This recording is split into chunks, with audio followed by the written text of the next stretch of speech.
আমি আটা দিয়ে বিস্কিট তৈরি করব। কিভাবে আটা দিয়ে বিস্কুট তৈরি করব পুরো ভিডিওটা দেখতে থাকুন। যে 1 বাটি আটা ঢেলে নিচ্ছি এটা পাত্রে।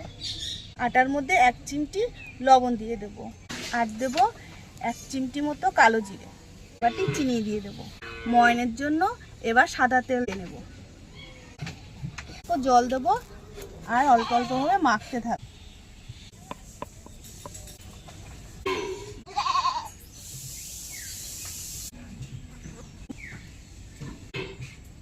বিস্কিটগুলো সেটা আমি চাকা করে কেটে নিয়েছি। বিস্কিটগুলো খুব সুন্দরভাবে কেটে নিয়েছি।